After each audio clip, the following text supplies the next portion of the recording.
Mas por que cargas d'água Deus escolheria multiplicar? E eu fiquei pensando nisso, porque Ele é multiplicado. Ele é o Deus da multiplicação. É a sua essência. Ele não se contenta em ser um, porque ao mesmo tempo Ele é três: Pai, Filho e Espírito Santo. E olha só, para Ele não existe uma pessoa, um indivíduo. Não, para Ele existem duas grandes comunidades. Existem os homens que estão em Adão e existem os homens que estão em Cristo Jesus. Aleluia! Talvez você nunca tenha olhado com essa ótica, mas quando Deus olha a criação, Ele não vê o indivíduo, Ele vê homens em comunidades. Alguns estão alinhados com o velho homem, Adão, o caído. Outros estão em Cristo Jesus. Aleluia! Essa é a visão de Deus, a visão da multiplicação. Amém? Então, Ele não consegue ver menos que o dobro. Aleluia! Você quer? Tem um carro, quer ter dois? Tem uma casa, quer ter duas? Tem uma célula, quer ter duas? Você quer ver a multiplicação? Então você precisa ter a mesma perspectiva dos céus. Aleluia! Você tem disposição de abrir o seu coração para enxergar as coisas como Deus as vê? Sim ou não? Porque é isso que Ele está propondo. Ele está propondo nessa transição de 2025 para 2026, uma mudança de perspectiva. Aleluia! É só para ver se você está esperto. Eu sei que nós estamos. Eu não fiquei parado em 2020. Amém? Mas Ele quer colocar em você essa mentalidade. É possível. Mais do que possível, é a minha vontade, é o meu desejo. Eu sou Deus multiplicador. Aleluia! Vai ter multiplicação, né? Eu perguntei para Deus essa semana, porque 2026 é o ano que nós vamos ter mais um bebê. Mas é o ano da multiplicação. Aí eu perguntei para Deus essa semana: o senhor vai aprontar alguma? Você podia me avisar antes, para me saber antes. O senhor sabe, eu guardo bom segredo. O senhor pode compartilhar comigo, porque se o senhor for mandar dobrado, o senhor me avisa antes. Aleluia! Eu amo a paternidade, amém? Eu sou um pai feliz, sou um pastor feliz, para a honra e glória do nome de Jesus. Aleluia! É muito importante que você esteja feliz com o Senhor, amém? Eu sei que muitas necessidades nos assolam, mas olha, não deixe para se lembrar do poder de Deus e das suas promessas só diante de grandes necessidades. Vou repetir: não deixe para se lembrar do poder de Deus e das suas promessas somente diante das necessidades. Não entenderam ainda? Vou repetir: não deixe. Sabe por quê? Porque esse é o turning point. Sabe o que é isso ou não? É o ponto de virada, é a chave cristã, é o poder de Deus para operar nas nossas vidas. Quando você olha para a multiplicação dos pães e dos peixes, você vê dois perfis de homens cristãos, os discípulos e Jesus. Os discípulos olhavam para a necessidade fazia com que os discípulos corressem para a fonte. Quem era a fonte? Jesus. Sim ou não? Aonde eles olhavam? Na necessidade. Talvez você está olhando para a fatura, para depois começar a orar. Às vezes você está olhando para o tempo, ainda falta tanto para o meu salário cair, 13º só vai vir junto. Você está olhando as necessidades para depois, mas quando eles chegam com a necessidade, Jesus não olha a multidão. Eles chegam com o relatório pronto, eles falam: olha, é muita gente, teríamos que ter tanto em dinheiro para poder alimentar todo esse povo. E ele olha para os céus. Para onde ele olha? Ele olha para onde vem o socorro, para onde vem a provisão, de onde vem a multiplicação. Aleluia! Então, às vezes, nós estamos orando só a oração da súplica, do clamor, que é quando a necessidade bate à porta, você se lembra: eu tenho um Deus supridor. Mas olha, Jesus não é movido pelas circunstâncias. Ele não olha a necessidade, ele olha para os céus. Se você enxergar a necessidade, Deus vai te suprir. Os discípulos foram supridos, a multidão foi suprida, mas tinha um homem lá, olhando para os céus. Você tem disposição lá na sua casa de olhar para os céus? Os relatórios vão vir, os relatórios dos espias. Olha, esse mês o orçamento vai estourar. Olha, vão vir as demandas, eles estão olhando para a multidão. É grande demais para a quantidade de recursos. E vão se encontrar com um homem e uma mulher com disposição para erguer os olhos aos céus. Aleluia! A Bíblia fala que Jesus olhou para o céu, levantou os pães e os peixes. Quantos? Quantos? Eita, Jeová, isso aqui é glória de Deus. Ele deu graças, 12 cestos cheios, depois de barrigas entupidas. Aleluia! A Bíblia fala que depois de alimentada toda a multidão, teve 12. Você sabia que o 12, nem é isso que eu vou pregar, mas eu fico tão empolgado quando Deus fala comigo. Sabe, o 12 na Bíblia é um número profético. E você deve saber, porque eu já falei, mas talvez não, esqueceu, não dá para escutar tudo que eu falo, eu te entendo. O 12 é um número profético, ele aponta para plenitude, perfeição. Mas qual perfeição? A perfeição de Deus. Quantos discípulos ele tinha? 12. Porque 12 é um número pleno, perfeito, profético. Aleluia. E quantos cestos sobraram? 12. Eles estavam vazios? Pela metade, 12 cestos cheios. Provisão plena. Para qualquer um? Não, para aqueles que amam o Senhor. Aleluia. Se você entendeu isso, nós podemos encerrar. A vida cristã que nos está proposta está completamente ligada, aliançada na revelação da multiplicação dos pães e dos peixes. Aleluia? Então não fique olhando para as circunstâncias. Às vezes você olha para o seu cônjuge, você consegue ver tudo aquilo que precisa mudar, tudo aquilo que precisa ser ajustado, tudo aquilo. Ergue os seus olhos para onde vem o seu socorro. Tira o olho dele, tira o olho dela. Dá graças a Deus pelos poucos pães e poucos peixes. Aleluia! Que a provisão vem, amém? Então guarda a espada, não bate nele. Amém? Não bate nela, esconde as pernas. Glórias a Deus. Glória a Deus. Mateus capítulo 13, verso 38. Eu estou aqui com duas fontes. Uma são os meus rabiscos. Eu não tenho nenhuma vergonha disso. Os irmãos sabem, né?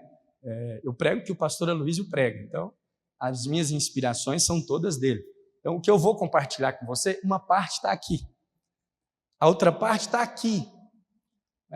Então, quer dizer que eu junto um pouquinho dele e um pouquinho de mim? Não, é tudo dele. Só que uma coisa está escrita e o resto eu ouvi dele em outras ocasiões e fui juntando. É assim que eu monto os meus esboços. Os irmãos leem quando eu escrevo, eu mando lá no grupo?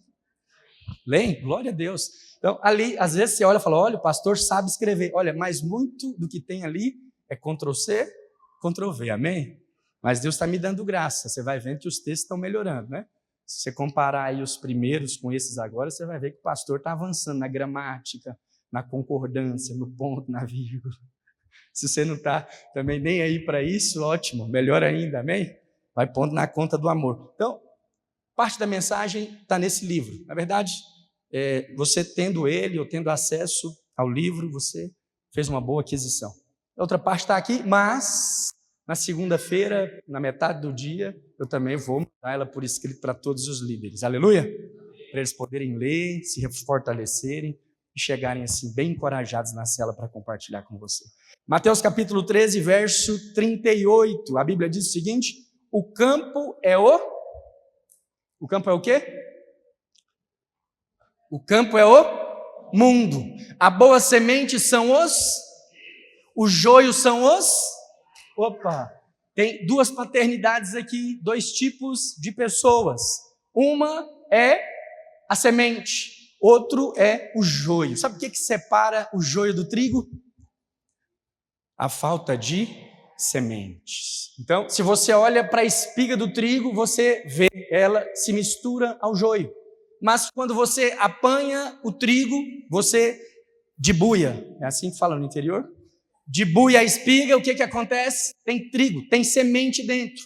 O joio, ele vem vazio. Então, aqui no finalzinho da parábola, o Senhor Jesus, nós vamos ler essa parábola do início, mas aqui o Senhor Jesus está falando, olha, os personagens que foram apresentados, eles têm nome. Tem uma direção, tem um mapa para você seguir. Ele está falando, olha, o campo é o mundo. Que mundo? O mundo é todo mundo? Não, o mundo é toda estrutura de influência. O que acontece com a semente quando ela é lançada no campo? Ela não é envolvida pela terra? Sim ou não? Então, o mundo aqui, ou o campo, é aquilo que te envolve, te abraça. Você acha que quando você está enterrado, você sente mais frio ou mais calor? Você sente mais ou menos pressão. É o mundo que te envolve, que te pressiona, pressões sociais, ideologias, tentações, muitas coisas e muitas demandas te puxando para os lados. Aleluia? Então, hoje, eu sempre venho falando da divina semente, mas hoje eu quero falar com você da importância do solo. Aleluia?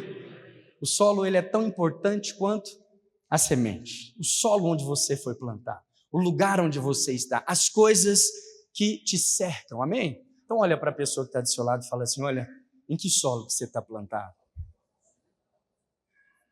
Como é que está a terra onde você foi plantado? Aleluia? Glórias a Deus. Projeta, por favor, agora, no mesmo capítulo 13 de Mateus, o verso 3, para nós conversarmos melhor sobre isso. Mateus, capítulo 13, verso 3, se você tiver com a sua Bíblia, para a glória de Deus, deixa eu orar por você. Por um instante, feche os seus olhos, coloca a sua mão na posição de quem recebe. Pai, derrama sobre nós o espírito da sabedoria que vem do alto. Espírito ousado, que despedaça o jugo, que quebra o sofisma, que anula todo o bombardeio de ansiedade, de descrença e nos faz vivos como o Senhor. Dá-nos entendimento da sua palavra, permita-nos comer do banquete da sua mesa. Leva-nos a um próximo nível, o nível que nós está proposto, o nível que o Senhor tem para os filhos, o nível da multiplicação no nome de Jesus. Aleluia! Então, olha, para nós desfrutarmos de multiplicação, nós precisamos de uma posição clara. E você, como está escrito em Mateus, e nós acabamos de ler, capítulo 3, verso 38, é a semente. A semente são os filhos do reino. Aleluia? Então, toda semente perfeita, ela está habilitada, ela tem um potencial. Mas nem toda semente consegue frutificar. Por quê? Não depende só da plenitude da semente. Porque ainda que tenha potencial, se a semente estiver plantada no lugar errado, ela pode não vingar, pode não frutificar. Então, nós queremos multiplicação, amém? Você quer multiplicação ou só eu quero multiplicação? Então, se você quer multiplicação, é tempo de você avaliar o solo. É tempo de você olhar para a terra, enxergar o que te envolve, o que te pressiona, o que aquece o seu coração, aleluia? Pessoas, ambientes, o lugar onde você foi plantado, precisa ser olhado com os olhos espirituais. E olha o que a Bíblia diz aqui em Mateus, capítulo 13, verso 3. Está com a sua Bíblia aí? Então diz assim, e de muitas coisas lhes falou por parábolas, e dizia, eis que o semeador saiu a semear, e ao semear, uma parte caiu à beira do caminho, vindo as aves a comeram. Outra parte caiu em solo rochoso, onde a terra era pouca, e logo nasceu, visto não ser profunda a terra. Saindo, porém, o sol a queimou, e porque não tinha raiz, secou-se.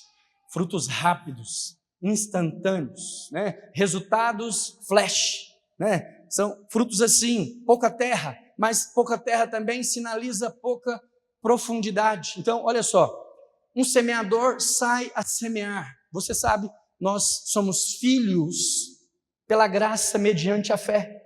Então, somos frutos do trabalho de outro semeador. Ninguém aqui se plantou, não, muito pelo contrário. O semeador desceu dos céus, a divina semente veio para que nós pudéssemos ser potencial, frutificador e multiplicador na terra. Aleluia? Então, esse que sai a semear é o próprio Cristo Jesus. A semente que é lançada no solo, nos campos, somos eu e você. E aqui, já de bate-pronto, ele fala que algumas das sementes caíram à beira do caminho. Eu não sei se você lembra, mas a palavra caminho nos evangelhos, ela ganha um novo sentido quando Jesus próprio diz aos discípulos: eu sou o caminho, a verdade e a vida. Quando ele fala dessa parábola, eu acredito que o ensino para os discípulos era fresco na mente. Está sendo nos proposto um caminho, e o caminho é uma pessoa. O trilho agora é Cristo Jesus, é por ele que nós devemos andar. E aqui a Bíblia está falando algumas sementes que não caíram em Cristo. Elas caíram à beira do caminho. Elas não caíram no percurso do discipulado de Cristo Jesus, nem no curso da sua obra. Elas caíram próximas do caminho. Olha, talvez nunca nós tivemos tantas pessoas à beira do caminho como nós estamos tendo agora dentro das igrejas. A mensagem do Evangelho se tornou motivacional, encorajadora, boa para todos. Então nós temos muitas religiões que se inclinam a ouvir preleções como essa. Por quê? De alguma forma eu me sinto encorajado, motivado. Em outras palavras, mal não me faz. Então, são pessoas que não assumem posição no caminho, mas que andam próximos do caminho. Aleluia? Para Deus não é suficiente. O campo é importante. O caminho para Deus é imprescindível. Senão, Ele próprio não teria se intitulado como o caminho. Aleluia? Então tem uma posição, à beira do caminho é zona de risco. Se você se sente à beira do caminho é o lugar parcial. Você está próximo o suficiente para ver e entender boa parte do que está acontecendo, mas você não está no caminho de maneira íntegra. Você está próximo. Você está vendo as coisas acontecerem, é encontro, é célula, é todas as coisas, mas você não entrou ainda, você está próximo, é à beira, é próximo. O lugar de potencial está no caminho, mas você está perto. Olha o que acontece com essas pessoas, segundo a parábola. Vindo as aves, a comeram. Aves na Bíblia apontam para demônios. Fala assim, misericórdia. Aves, é porque nós gostamos muito de frango, amém? É por isso que a gente mata e come, né? Mas olha, quem fica à beira do caminho se torna comida para demônio. Pode ser capturado, raptado. Por quê? Porque as seduções, elas são incessantes, elas são repetitivas. Então, a beira do caminho é um lugar muito perigoso. Pastor, quem é que define a beira do caminho? É a pregação? É o que você faz ou não na igreja? Não. Quem faz essa avaliação é você, embaixo da luz do Espírito Santo de Deus. O salmista, no Salmo 36, fala que o Senhor é um manancial de vida e na tua luz vemos a luz. Então, o que você precisa para ter caminhos iluminados foi posto em você. Quem avalia o nível do solo onde você está plantado e a posição geográfica que te cabe é você. Por quê? Porque você recebeu da parte do Espírito Santo de Deus luz para ver, amém? Aleluia. Então você consegue enxergar e você consegue com sabedoria. Qual? A sabedoria da luz divina. Discernir os ajustes que precisam ser feitos, aleluia. Mas eu não falo para uma igreja que está à beira do caminho, até porque eu não deixo. Nós vamos fazer um encontro agora, que pela primeira vez, nesses 3 anos, quase 3 anos que nós estamos aqui, vai ser a primeira vez que eu não vou liderar o encontro diretamente. Eu vou supervisionar os encontros. Então eu vou ajudar, vou treinar, mas quem vai liderar o encontro agora é o líder de célula. Sabe por quê? Os irmãos me servem. E eu dou o meu melhor no que eu fui chamado para fazer, não por causa dos irmãos e nem por causa do serviço que eles prestam, mas por quem me chamou. Então, me sinto na obrigação de dar o meu melhor naquilo que Deus me chamou para fazer. Deus me chamou para ensinar a mensagem do Evangelho da Graça. Me posiciono assim e tento ser o mais eficiente e excelente possível, até conseguir condições melhores de fazer isso, amém? E olha, eu estava olhando para os irmãos. Nós saímos daqui quase juntos e fomos para Goiânia para a conferência e eu fiquei olhando. E eu tenho essas coisas comigo. Às vezes eu não caibo em lugar nenhum na terra. Eu entro num lugar específico e vejo coisas que ninguém está vendo, crio coisas que ninguém está vendo. Foi mais ou menos assim que nasceu a iniciativa do encontro. Eu olhei para o William assim e falei para mim mesmo que eu ande com o William está ali, eu nunca vou ser um engenheiro elétrico como ele é. Nunca vou ser um comerciante como o Mateus é. Nós podemos estreitar aqui os relacionamentos, nunca vou plantar como o Marco Aurélio planta. É impossível. Não dá. Não dá mais tempo de aprender, e por mais que nós intensificarmos a nossa jornada e eu me dedicar em estudo, é impossível isso acontecer. Não há nenhuma expectativa no meu coração, não há esperança disso acontecer, é impossível. Mas tem uma coisa aqui em comum: todos eles podem fazer o que eu faço. Isso é suficiente. A mensagem que me foi dada, ela é uma mensagem para a multiplicação, para o crescimento. Se eu fizer isso, fiz aquilo que estava proposto para a minha jornada, o Senhor já pode me levar. Falei, esses irmãos precisam fazer o que eu faço. E para eles, dá para fazer. Eu não vou conseguir me tornar o que eles são hoje. O pai que eles são, o profissional que eles são, o empreendedor que eles são. Impossível, mas olha, todos eles podem pregar como eu prego. Todos eles podem aprender como eu aprendo, porque o que eu tenho não me pertence, diferente do que o que eles têm. O que eles têm está soldado, amarrado, arranjado assim, nas coisas que por anos eles vêm fazendo. Não, o que eu tenho de graça recebo, de graça reparto. Se eles colocarem os pés nas águas, o mar vai se abrir. Se não se abrir, Deus os fará andar sobre as águas. Tão certo como o ar que está entrando nos seus pulmões agora, é isso que vai acontecer. É muita facilidade para aquilo que eu fui chamado, para não fazer. Eu vou pôr esses irmãos para fazer o que eu faço. Aí chamei, irmãos, no meio da conferência, chamei na lanchonete e falei, irmãos, vamos fazer assim, assim, assim. Lógico que eu já estava com desejo no meu coração e já há alguns dias eu orava, mas eu não encontrava um motivo que eu considerasse assim, da parte de Deus, uma ruptura para fazer. Aí de repente Deus falou comigo, olha, faça o que tiver ao seu alcance para dar a esses irmãos aquilo que eu estou entregando para você. Amém? Então olha, acima de tudo que vai acontecer no próximo final de semana, está a vontade soberana de Deus, multiplicando talentos, recursos. A multiplicação já começou, aleluia? Quando nós ouvimos uma palavra da parte de Deus, você precisa ser intenso, claro no seu posicionamento, amém? Então se anda a multiplicação, eu quero ver esses irmãos se multiplicando, aleluia? E é o que vai acontecer, amém? Pastor, mas e se eles não conseguirem acompanhar o Senhor? Não tem problema, eu vou multiplicar com algum. Eu tenho mais dificuldade de errar, porque eu sou só um, eles são 6. Então eu estou mirando em muitos alvos. Até se eu fechar o olho assim, às vezes eu acerto em algum. Então a probabilidade está para mim, aleluia? 2026 vai ter multiplicação, amém, irmãos?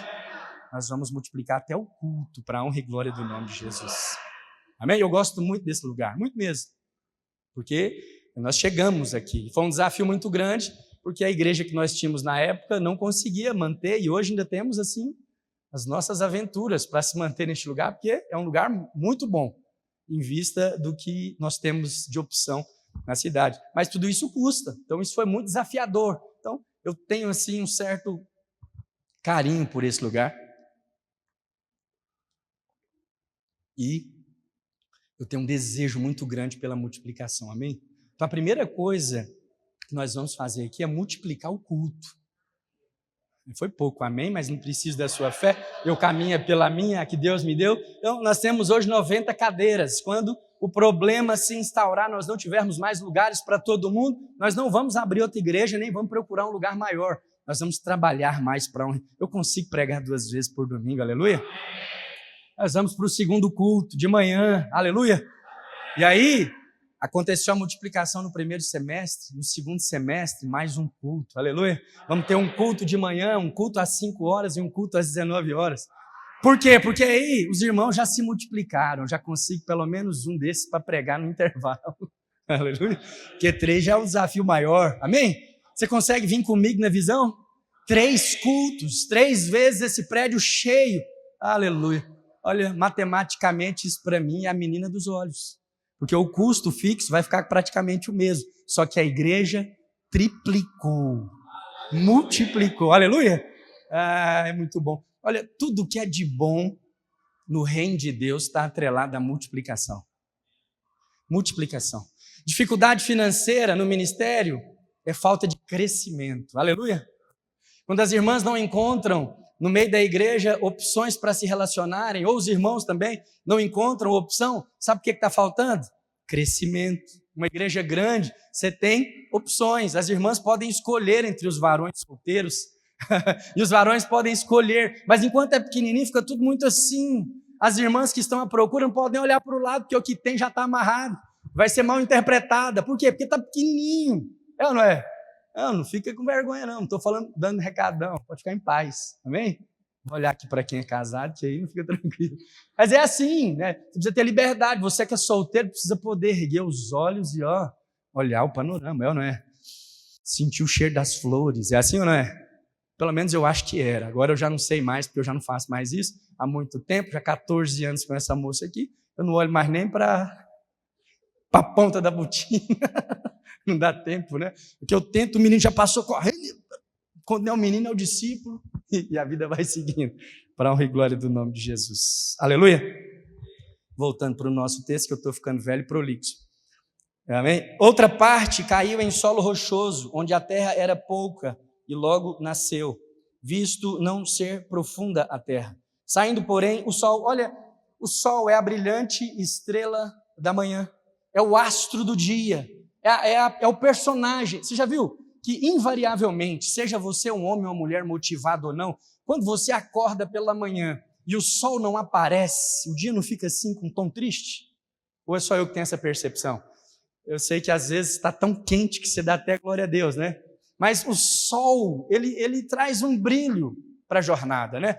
Tem irmãos que até ficam assim com semblantes caídos quando está ameaçando chuva, porque vai atrapalhar ele subir no telhado, amarrar as coisas, né?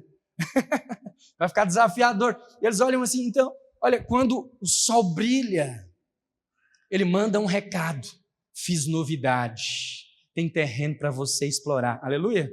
Então, olha aqui, com o brilho do sol, essa erva que floresceu rapidamente foi consumida, foi queimada pela luz. Qual luz? A luz do mundo? Não. A luz do Senhor. E olha por quê? Porque ela não tinha profundidade suficiente para suportar a pressão. O que eu estou querendo te mostrar aqui? Às vezes você até está num terreno onde a frutificação é rápida, é acessível, o crescimento se faz muito rápido. Olha, mas avalia, porque às vezes crescimento rápido é só um sinal de consumo rápido. Olha, o mundo já percebeu isso há muitos anos. Ele fala assim, olha, se vem fácil, alguém já ouviu esse ditado? Não está na Bíblia, mas olha, se encaixa aqui, vem fácil, vem rápido, vem sem esforço, some. Por quê? Porque as coisas que têm valor, elas são feitas, projetadas, fundadas com um princípio tão bem consolidado, que quando a pressão, a luz, ela vem. E o sol aqui é um astro luminoso, uma bola de fogo, ela vem para provar. E aí, o que acontece com o fruto? Se consolida. Eu não sei se você sabe, mas não é comum ervas serem consumidas pela luz. Muito pelo contrário. A luz é imprescindível para o crescimento, não é? É através da luz do sol que acontece um procedimento. Eu jurei para mim que não ia fazer isso, porque fica parecendo exibimento. Mas é por meio da luz do sol, combinada com a água e o oxigênio, que acontece um processo chamado fotossíntese, que dá o ar para nós respirarmos. Ela absorve o gás carbônico, libera oxigênio, faz bem para a erva, faz bem para o ambiente. Todo mundo ganha. Mas aqui, na exposição à luz, você sabia que no corpo humano, a mulher, quando ela está quando ela está gerando uma criança, ela já está com o embrião fecundado no útero, o próprio solo, o próprio corpo avalia o nível de desenvolvimento e se percebe fragilidade na formação, o próprio corpo consome. Nós chamamos de aborto espontâneo. Foi criado por Deus, porque a mãe naquele momento, ela é literalmente uma terra portando uma semente. E essa semente precisa estar no solo correto para frutificar. E quando a terra percebe, ela até responde, mas olha, nem sempre a resposta é o fruto.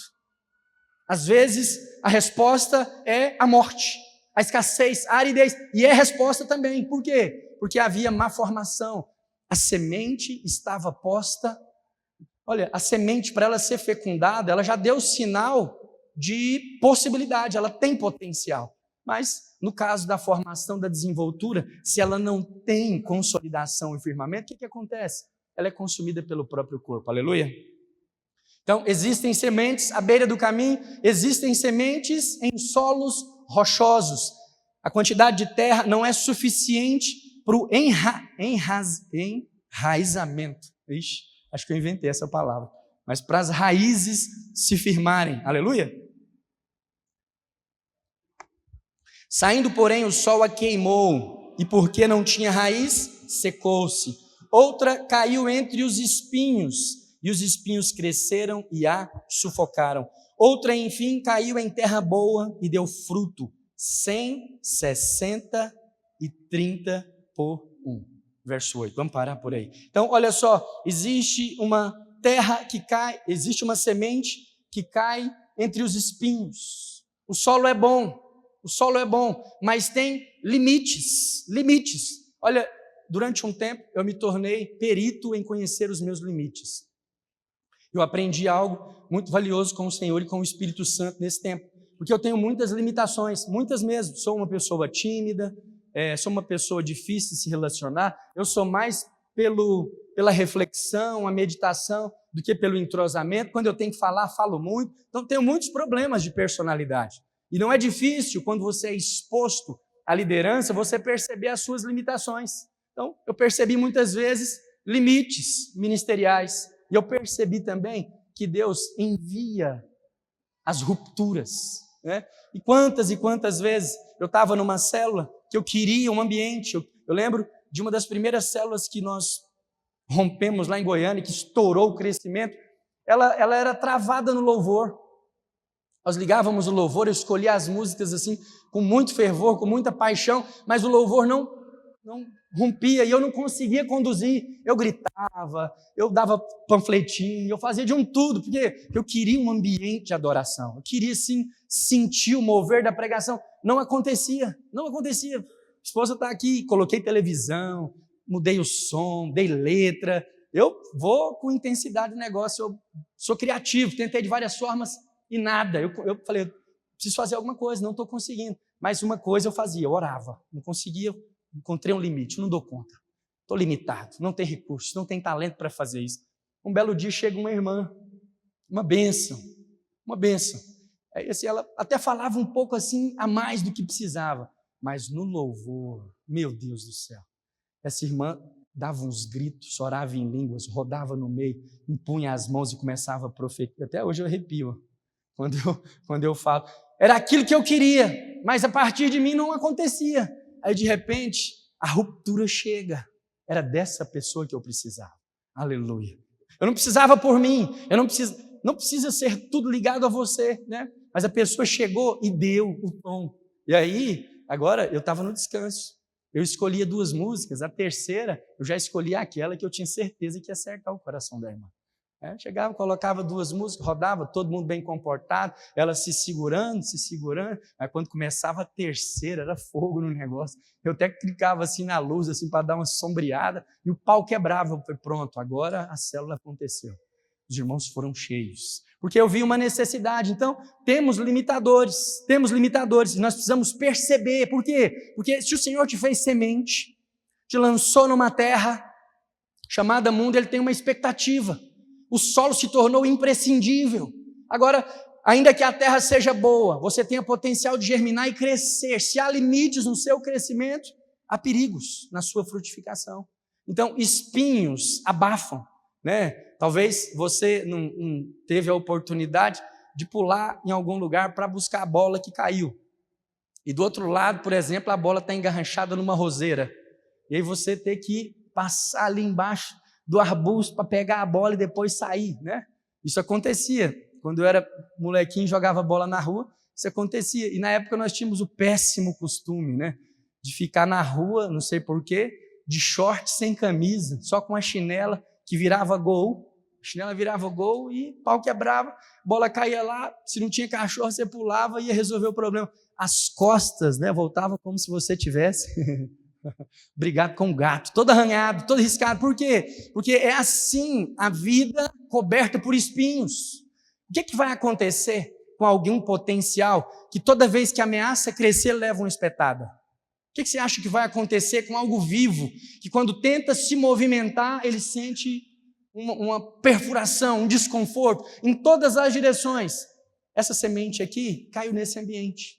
A cada movimento ele sentia uma fisgada. Sabe o que acontece? Vai retraindo. Vamos continuar lendo o texto? Ah não, já li tudo, né? Espinhos cresceram e a sufocaram. Qual foi o fim? O sufocamento. Olha, por quê? Porque não tinha para onde crescer. Foi crescendo, foi embolando, e de repente a própria vida se tornou em morte, foi sufocada, e por fim, uma semente cai em terra boa. A Bíblia não faz aqui distinção, e essa dá bons frutos. A Bíblia faz menção da frutificação, e diferente de muitos outros lugares que a Bíblia traz, a frutificação aqui, ela não é crescente, ela começa em pleno potencial, 100, 60 e 30 por 1. 30 por 1 é 30 vezes o que você ganha por ano. Aleluia? Não ficou bom? É 30 vezes o que você ganha por mês. Pega o seu salário e multiplica por 30. Quando? Quando você já está acostumado. Mas como é que é o começo da frutificação daquele que foi plantado no lugar certo, na terra boa? 100 vezes mais. Você consegue fazer uma conta rápida aí? Imagina rapidinho, para você não se perder, quanto que você ganha por mês, mais ou menos assim, multiplica por 100. Fica mais fácil? Aumenta 2 zeros no final. Aumenta 2 zeros, duas dezenas lá no final, que na verdade é uma centena, né? Aumenta 2 zeros no final do número. Gostou? Não fala por quanto tempo, mas é assim que começa. Depois é 60 vezes aquilo que você está ganhando, depois 30. Então vai decaindo? Não, não vai decaindo.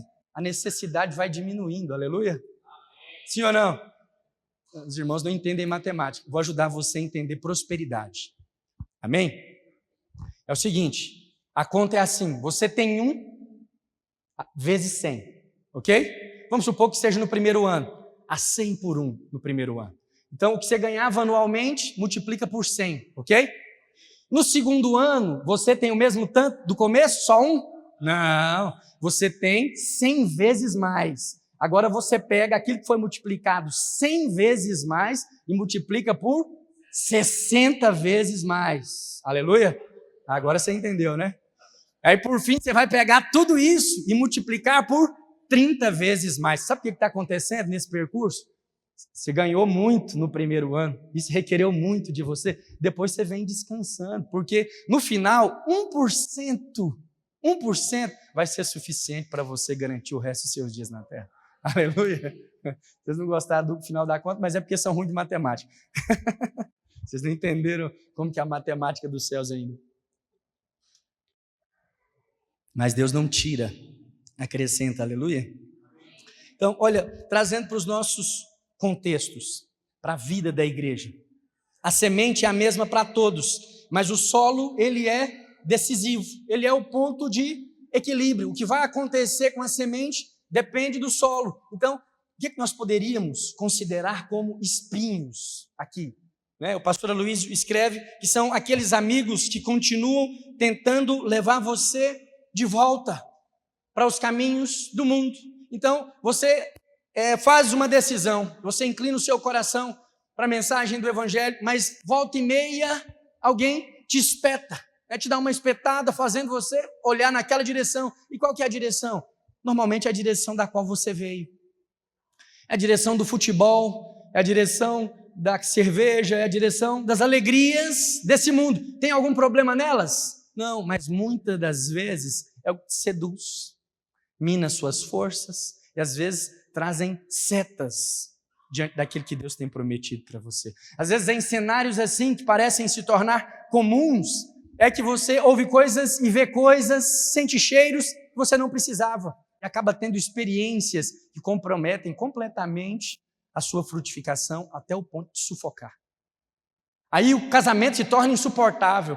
Você some do relacionamento, da comunhão com os santos, porque não te cabe mais. Você começa a ver defeito em tudo e de repente você nem sabe o que está acontecendo. Vítima de sufocamento. Olha, sabe qual que é a primeira reação de quem se sente sufocado? Se você já teve uma sensação de estar respirando com dificuldade, ele começa a olhar onde tem saída. Fuga. É fuga. A primeira sensação. Então, olha, para aqueles que estão crescendo debaixo dessas influências ou nesses ambientes, olha, normalmente eles ficam como quem procura fuga. Então, eles até estão aqui, mas estão olhando a vida dos espinhos. E os espinhos estão falando, você não pode, né? Você é crente agora, você vai para o culto. São espetadas. Aí você começa a avaliar e comparar quanto você está ganhando com isso. Em participar de uma célula, em liderar um povo, em devotar a sua vida ao Senhor e o quanto que parece estar boa a vida das outras pessoas. E às vezes é nessa comparação que nasce o sufocamento. Aleluia. A Bíblia também menciona que as ervas daninhas, né, envolvem a semente no campo espinhoso. Ervas daninhas. Elas não têm a mesma espécie.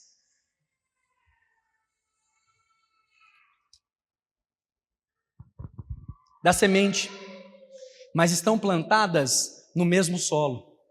Nós podemos compará-las ao joio. Tem aparência, mas não tem o fruto. E aqui, o que sai desse fruto? Como não tem nada para oferecer? Certa vez eu ouvi um desses sabichões da internet qualificando a fofoca da seguinte forma. Ele fala assim, olha, no ambiente de fofoca, o que está acontecendo é o seguinte: duas pessoas que decidem falar de uma terceira, ela está mandando uma mensagem, falando assim, olha, a minha vida é completamente desinteressante para me contar alguma coisa a respeito dela para você. A sua pouco me interessa, eu não estou nem aí para você, você não é coisa nenhuma. Então vamos procurar alguém mais interessante de nós dois para nós podermos falar da vida dele. Aí ele fala, esse é o contexto da fofoca. Você não tem nada agradável para falar de você, você não tem nenhuma novidade para mostrar da sua vida, e você não vê nenhum valor na pessoa que está diante de você, bem, para falar, olha como está belo seu cabelo, seus olhos, como você tem emagrecido, para falar uma da outra ou um do outro, e aí você caça uma terceira pessoa e normalmente, falar de pessoas ausentes é sempre um risco, sempre escorre um veneninho, uma língua extra, né? E aí essas ervas daninhas são essas pessoas maledicentes, que vão se aproximando, vão te envolvendo, sem você perceber. Já viu que erva daninha, normalmente, ela tem uma característica de se apegar?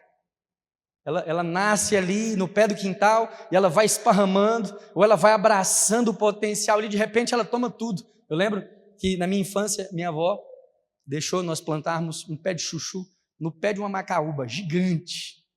Nós plantamos no pé e aí cresceu, começou a aumentar, ela autorizou arrancar e colocar numa lata, né? Eu ajudei, colocamos numa lata de 28 litros, deixamos do lado do pé. Tomou o pé inteiro, subiu na casa, tomou a casa inteira.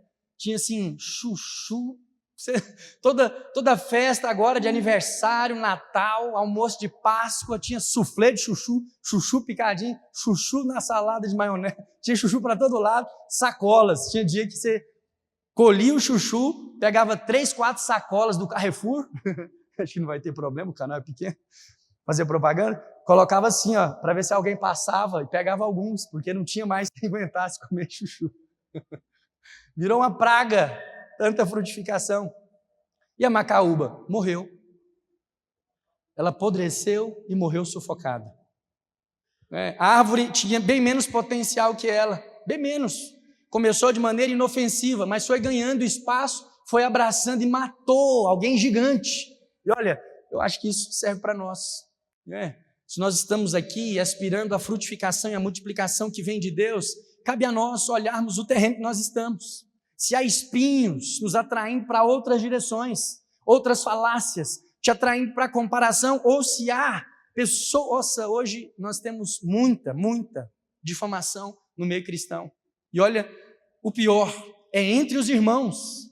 Então, você se dispõe a ouvir a fofoca, às vezes a respeito de um pastor, seja ele de qualquer congregação, e aí você tem opinião formada sobre. Se você não tem, você vai no ChatGPT, no Gemini, e busca lá para saber quem é. Aí você tem algum tipo de coisa para falar, olha que coisa maligna. E aí, sem perceber, você vai comprometendo o potencial de frutificação, porque você vai aceitando que a semente cresça num terreno de maledicência. Aleluia? Ninguém disse aleluia, ok? Então tome cuidado para que aqueles que entram na sua vida não sejam instrumentos malignos para arrancar o temor de Deus. Às vezes os amigos, eles não te convidam mais para as tarefas ou para as atividades anteriores, mas às vezes faz um comentáriozinho que abala. Você fica pensando no prejuízo que você teve. Às vezes fala só assim, não, fulano, ele não pode, ele tem célula no dia. Não, nem adianta chamar, ele nunca vai, agora para ele tudo é igreja. E vai tentando normalizar as coisas, e você também dá um sorrisinho, segue a vida, e aquilo fica. Aí às vezes você passa a pensar, o que é que eu estou fazendo mesmo da minha vida? Será que é isso mesmo que eu quero? Porque meus amigos estão se divertindo e eu não. Pronto, foi espetado. E assim as coisas vão acontecendo. Então cuidado com aqueles que fazem tudo parecer normal. Às vezes tem muito potencial em você, mas olha, você já assumiu posição dúbia. Você tem um posicionamento na célula, um posicionamento no culto, mas no trabalho, tudo para você é normal. Qualquer música é só música. Qualquer companhia, qualquer roupa é aceitável, qualquer coisa, não, vai normalizando todas as coisas. E é isso, vai roubando as suas forças. E de repente, não há nenhum tipo de separação entre você e o mundo. Pastor, qual que é o problema? O problema é que é assim que nós perdemos consagração. Eu não estou fazendo aqui convite nem voto para você ser um crente estranho, não. Eu não sou assim. Normalmente, eu faço o possível para as pessoas se sentirem confortáveis próximos de mim. Hoje, com posição de liderança religiosa, é mais difícil. Então, normalmente, eles não têm mais aquela disposição de chamar o pastor para beber cerveja. Mas eu iria, só não tomaria. Mas eu iria pela companhia, principalmente se quem eu estivesse evangelizando estivesse me convidando. Então, aniversário do fulano de tal, já fui, muitos casamentos assim, chega lá, eu tenho que assistir o padre celebrar o casamento, posicionar para foto, ouvir cerimônia ali daquele jeito, que a gente não faz mais há muito tempo. Mas por quê? Só para ganhar um pouco mais de aproximação, proximidade, mas deixando bem claro que eu tenho um posicionamento, que eu tenho um solo, que eu pertenço a um lugar. Aleluia? E na medida do tempo, hoje tem convite que eu nem recebo mais. Nem recebo mais esses toques e essas seduções. Então, cuidado com pessoas que têm o poder de se aproximar de você e tornar toda a conversa só uma conversa. Hoje eu estava ouvindo a minha esposa fazer alguns comentários, e aí eu concluí que eu me tornei um péssimo assistidor de televisão, porque minha esposa sofre. Ela disse que quando ela ouve o barulho do carro, ela já desliga a televisão para dar atenção para mim, porque ela nem quer saber mais a minha opinião. Aí nós estávamos assistindo um filme, na verdade eu nem estava assistindo, eu estava pescando enquanto ela e os meninos assistiam, e eu falei, esse filme aí está invertido, você já percebeu?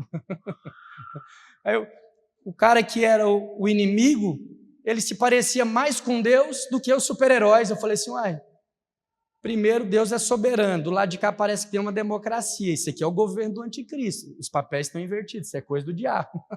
Agora, você está lá empolgado, torcendo para o Homem-Aranha, para o Batman, para sei lá quem, e eles estão lá fazendo de tudo para salvar o mundo. Eu falei, mas que luta fajuta, quem é que luta para salvar o mundo? Não, o mundo jaz no maligno, tem que salvar as pessoas. Então eu já concluí, não dá para assistir filme comigo. E outra, agora, para me chamar para assistir filme, tem todo um crivo, não é qualquer coisa. Ótimo, por quê? Porque eu tenho um percurso a cumprir. Eu fui plantado numa terra, eu vou mudar? Não consigo. Eu amo a minha esposa, eu quero a companhia dela, mas enquanto ela tiver disposição para ficar comigo e as minhas enjoeiras, eu não vou mudar. É lógico se ela fala assim, ou assiste esse filme comigo, ou então, eu já assisto tudo, feliz da vida. Faço outros comentários, porque eu não quero perdê-la, por amor. Mas olha, eu acho que é o normal de acontecer na vida do crente. Quando o crescimento se torna evidente, as pessoas vão perceber as ramificações, para onde os seus galhos estão apontando, em que direção você está indo. E essa é a verdade. Me tornei intragável para algumas atividades. Ah, mas é só um filme, com as crianças, tem nada a ver. Eu sei, mas eu sei que agora eu vou ter que fazer um trabalho para desmistificar isso. Esses dias eu dei uma dura com meu filho, ele falou assim, então, eu vou para casa, eu não vou morar mais com você, eu vou para a casa do meu avô. Aí eu parei o carro, abri a porta, eu falei, sai. Ele tem 4 anos de idade, fez 4, né, amor? Eu falei, sai do carro agora, você não vai entrar na minha casa mais. Todo mundo, né? Aí fica um silêncio dentro do carro, porque eu falei assim, um louco, um doido, o bicho ficou doido, que exagero. Eu falei para ele, sai agora do carro, você vai embora. Você falou que vai embora? Não vai morar mais comigo? Então some, sai. Não estou te dando recomendações de criar filho, não, porque eu não acho que eu seja o melhor. Ele sentiu o peso da responsabilidade. Por quê? Sabe por quê que eu fiz isso? Porque a pior coisa que pode acontecer a qualquer um de nós é sair da casa do Pai. E não é a minha casa que é perfeita. Então ele tem que entender, aconteça o que acontecer, sofra o que eu sofrer, não importa que tipo de frutificação vai ter, uma certeza eu tenho, daqui eu não posso sair. Eu não estou falando da minha casa, não. Eu vou treiná-lo para ele se casar e sumir da minha frente. Me dar netos para encher minha casa e eu poder namorar minha esposa em paz. De novo, amo os meus filhos, minha esposa sabe disso, sou um bom pai. Mas eu precisava ser firme com aquilo que para mim é muito importante.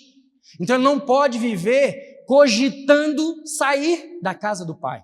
Ele pode trocar de escola, ele pode trocar de curso superior, ele pode trocar do que ele quiser, trocar de camisa, trocar de time de futebol, porque tem pai que defende com a mesma intensidade e paixão o time que ele torce. Mas agora, a respeito de coisas tão imprescindíveis que vão decidir a vida dos filhos, age de maneira aceitável, concordando com tudo. Eu não. Mentira eu não aceito, e atitudes assim que ameaçam, porque ele precisa crescer sabendo que há um grande dano, um grande risco, coisa muito perigosa é sair da casa do pai. Aí lá na frente ele vai entender, a casa do pai não é a casa do meu pai, e o pai também não é o meu pai, eu não posso sair. Se é ruim cair nas minhas mãos, imagina cair nas mãos do próprio Deus vivo. Aleluia! Cuidado com aqueles que desprezam a sua fé.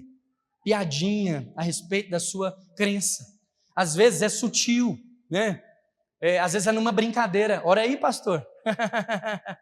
Ora aí. Ameaçou chuva e tal. Aí faz aquela brincadeirinha, né? Não, cadê sua fé? É só uma brincadeirinha. Mas de certa forma, é tentando mostrar para você que você não tem poder. Que a fé que você fala é uma fé assim, e aí, agora? Porque se fosse de verdade mesmo, se orava e a circunstância mudava. Usa a fé. Então, assim, são coisas camufladas, mas que vai tirando o potencial da multiplicação que Deus colocou dentro de nós. Cuidado com aqueles que riem das suas experiências espirituais. Olha, eu já me fechei para isso há muito tempo, então eu não compartilho experiências espirituais como essa que eu contei para você aqui, que eu tive com os irmãos, eu não conto mais para qualquer pessoa. Por quê? Porque lá atrás eu percebi que críticas, interpretações duvidosas me ofuscavam, me intimidavam. Então eu só compartilho com quem verdadeiramente compartilha junto comigo da mesma fé. Eu conto para você. Então eu seguro, tem 2 semanas, 1 semana, aconteceu assim, até o dia que eu escrevo, se encaixa numa mensagem, agora eu posso contar para você. Por quê? Porque você compartilha da mesma fé. Você está aqui porque você quer ver o crescimento dessa obra. Então eu posso compartilhar com você, mas se eu compartilhar com outro, vai ser desprezível. E o desprezo que ele demonstra, às vezes, me desmotiva, me desencoraja, me faz achar que é coisa da minha cabeça. Então, olha, você precisa avaliar o solo, porque é no solo que as pessoas vão ouvir os seus sonhos, os seus projetos. E às vezes, você mesmo está entregando o potencial dos seus frutos para os espinhos e para as ervas daninhas. Aleluia.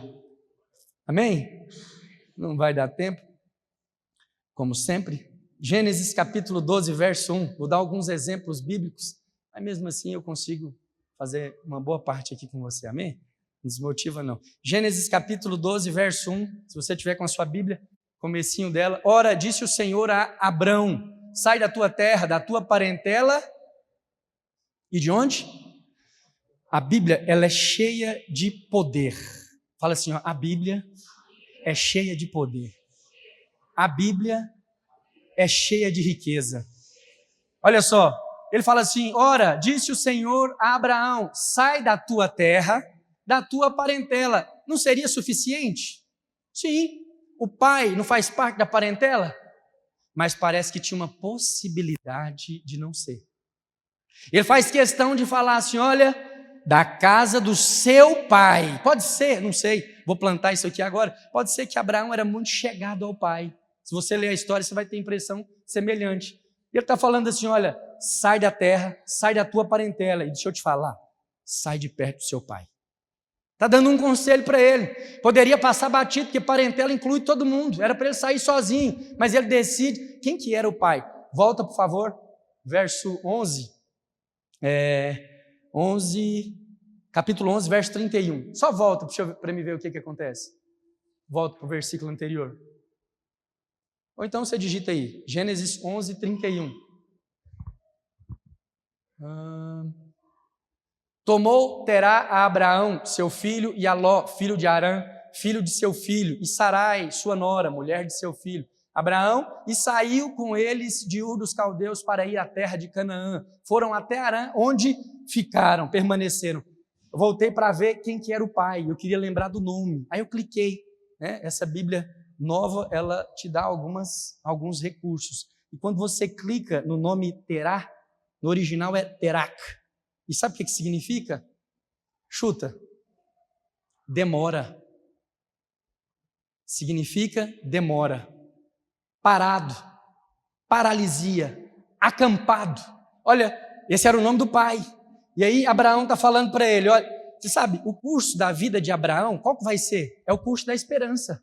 Ele vai crer contra a esperança é aquela, última a morrer. Então ele vai ser chamado para uma promessa: farei de ti uma grande nação, farei de você homem escasso sem filhos, pai de numerosa nação. Então Abraão, ele fica conhecido como pai da fé. Fé é a certeza das coisas que se esperam. Então ele foi chamado para se habilitar, para ser treinado na esperança, mas para isso tem que abandonar a demora. Não pode ir junto, tem um cenário para esse treinamento acontecer. Abraão teve êxito? Sim, Isaac nasceu, ele ficou riquíssimo, cumpriu com o propósito de Deus, caso contrário nós não estaríamos pregando sobre ele. Mas olha, tinha uma condição, não podia ser em qualquer ambiente, a demora tinha que ficar para trás. E olha só, era uma pessoa próxima. Às vezes, a trave, o espinho, a erva daninha do desencorajamento, ela vem cheia de amor e cuidado, vem da boca do pai. Ele está vendo você empregado e você tem um sonho de empreendimento, mas o pai às vezes inseguro, já te viu bater cabeça muitas vezes, não quer te ver machucado novamente, não quer te ver frustrado novamente. Aí com muito amor ele fala assim: espera mais um pouco, não vai não, calma, equilibra, você ficou radical demais, não é bem assim. São conselhos bons, amorosos, velados de cuidado, mas qual que é o problema? Em contrapartida, tinha um Deus favorecendo a semente para a frutificação e para a multiplicação, aleluia. Então, sai da terra da demora para ir para a terra da esperança. Glória a Deus. Projeta Samuel, 1 Samuel, capítulo 17, verso 28. 1 Samuel.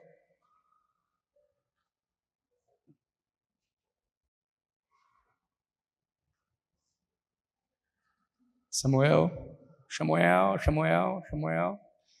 Ouvindo Eliabe, seu irmão mais velho, falar àqueles homens, acendeu-se-lhe a ira contra Davi e disse: por que descestes aqui? Conseguiu? Ótimo. Por que descestes aqui e a quem deixastes aquelas poucas ovelhas no deserto? Bem conheço a tua presunção e a tua maldade. Desceste apenas para ver a peleja, respondeu Davi. Que fiz eu agora? Fiz somente uma pergunta. Desviou-se dele para outro e falou a mesma coisa. E o povo lhe tornou a responder como dantes. O cenário aqui é o seguinte: tem um gigante diante do exército israelita, um gigante filisteu chamado Golias. Davi tinha que levar comida a mando do pai, ele não estava lá com os próprios intentos. E ele percebe a afronta, ele se indigna, ele quer saber do que se trata, o que está acontecendo. E olha como que Eliabe, quem que é Eliabe aqui? Eliabe é o seu irmão mais velho. Então, olha só, como que Eliabe fala com Davi? Presunçoso você, vai cuidar das suas poucas ovelhas. O que você está querendo? Você está querendo bisbilhotar aqui os rumos da guerra. E o que Davi faz? Olha a postura de Davi, muita sabedoria para nós, para mim e para você, quando os problemas não estão no seu controle. Por quê? Porque às vezes Deus te plantou no terreno do casamento e o seu cônjuge é quem é espinho e desencorajamento. Como que você se desvincula? Vai abandonar seu cônjuge? Porque da igreja você pode sair, né? O pastor te maltratou, você não gosta da forma que ele prega, você pode ir embora. Mas e do cônjuge? Você vai largar? Não. Aí tem aqui o exemplo de Eliabe. Como que se lida quando o problema não está no seu controle? Olha o que Davi faz. Ele vai falando, ele dá uma olhadinha para o irmão e fala assim, ai, o que eu fiz demais? E ignora. Ele não maltrata, não desrespeita, não desonra. Por quê? Porque na cultura não podia um filho mais moço fazer isso com o mais velho. Ele simplesmente se desvia. Às vezes, Deus vai dar a visão para você, mulher, e o seu marido não vai comprar de bate-pronto.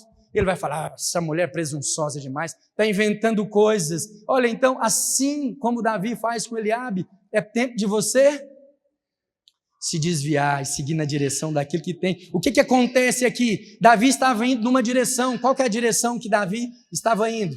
A direção do trono. Ele tinha sido ungido para isso. E Eliabe estava vindo na direção contrária.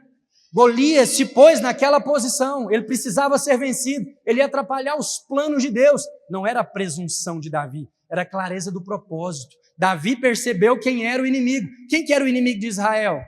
Era Golias, mas para Eliabe, o inimigo era o pequeno Davi, de dentro de casa. Por que Eliabe não era um potencial para subir no trono? Porque ele não conseguia perceber que quem não podia ser atacado era o exército de Deus vivo. Ele estava ocupado demais atacando os da própria casa. Aleluia? Você precisa de um cenário para o seu crescimento. E às vezes dentro da sua casa você não consegue um encorajamento suficiente.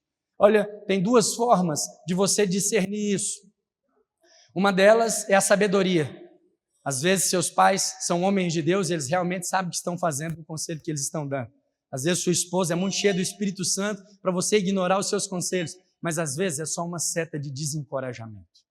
Vale a pena você testar, antes de ofender, antes de falar, então eu vou me divorciar porque essa mulher é uma paca, ela é um empecilho, ela é a demora para a promessa de Deus na minha vida. Não, decida primeiro se apegar à promessa, se apegar ao propósito. Davi estava tão ligado à promessa de Deus que ele não conseguiu pular para nós irmos para o final, que ele não conseguiu gastar tempo, energia em outra direção. Né? Já viu tanto que brigas entre irmãos são recorrentes? E o tanto que são infrutíferas? Normalmente é perca de tempo.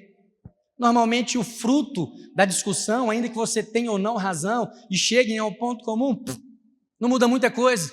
Então é uma forma de você, de maneira sábia, economizar as suas energias. Aleluia? Projeta, por favor, para nós terminarmos, Atos, capítulo 3, verso 6.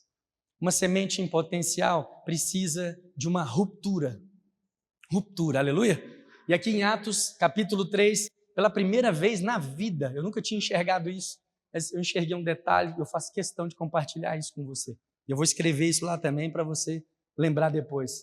Pedro, porém, lhe disse, não possuo nem prata nem ouro, mas o que tenho, isso te dou, em nome de Jesus Cristo, o Nazareno.